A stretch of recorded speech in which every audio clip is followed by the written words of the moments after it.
மாநகராட்சி நீங்க பக்கத்துல எல்லா வசதியும் உள்ள மக்கள் இந்த பக்கம் இருக்கிறாங்க. அந்த இடத்துல எந்த வசதியும் இல்லாம இருக்கக்கூடாது. எல்லாருக்கும் எல்லா வசதியும் அருகில் இருக்கிற கிடைக்க வேணுங்கிறதுக்காக.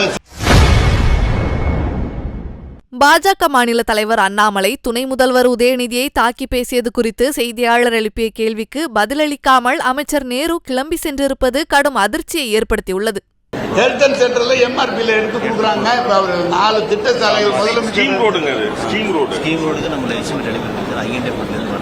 ஐஏடி ஃபண்டுனா அமைச்சர் தான் தரணும். இல்ல சார், அது சார் ஸ்கீம் ரோடுன்னு சொல்றது சார்.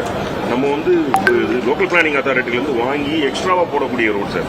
அது லேண்ட் அக்விசிஷன் சார் நான் பாத்துறேன். அதுக்கான வேலை நடந்துட்டு சார். அதனால உள்ளாட்சி அமைப்புல 14 உள்ளாட்சி அமைப்புகளை இணைக்கிறதா சொல்லி ஜீவோ போட்டுருக்கோம். அந்த உள்ளாட்சி அமைப்புகள் எல்லாம் கடுமையான எதிர்ப்பு வச்சு கிராம சபை கூட்டத்தில் நீங்க ஒவ்வொரு இடத்துலயும் நீங்க தான் ஒரு இடத்துல இந்த திட்டம் நிறைவேற்றல, குப்பை கொட்டுறதுக்கு இடம் இல்ல, போது வரல, மேல வந்து விவசாயிகளுமே அற்ற பணிகள் மொத்தமும் கட்டடமான பகுதிகளை தான் மொத்தம் 791 ஊராட்சிகள் கேட்டால் அந்த 490 பேரூராட்சிகளை அதிகாரிகள் இருந்து ஊராட்சிகளே இதுல நினைச்சிருக்காங்க. அது கூட 110 நாள் டைம் கொடுத்துருக்காங்க. எங்களுக்கு இணைக்கக்கூடாதுன்னா கலெக்டர் ரிப்போர்ட் கொடுத்தா அதை பத்தி மறு ஆய்வு செய்வாங்க. அதுல என்ன இருக்கு சார்? அவங்க அதெல்லாம் ஒண்ணு மாநகராட்சி நீங்க பக்கத்துல எல்லா வசதியும் உள்ள மக்கள் இந்த பக்கம் இருக்கிறாங்க. அந்த இடத்துல எந்த வசதியும் இல்லாம இருக்கக்கூடாது. எல்லாருக்கும் எல்லா வசதியும் அருகில் இருக்கிற கிடைக்க வேணுங்கிறதுக்காக செஞ்ச அப்ஜெக்ஷன் கொடுத்தா அதை பத்தி முதலமைச்சர் முடிவெடுக்க போறாங்க. அதுல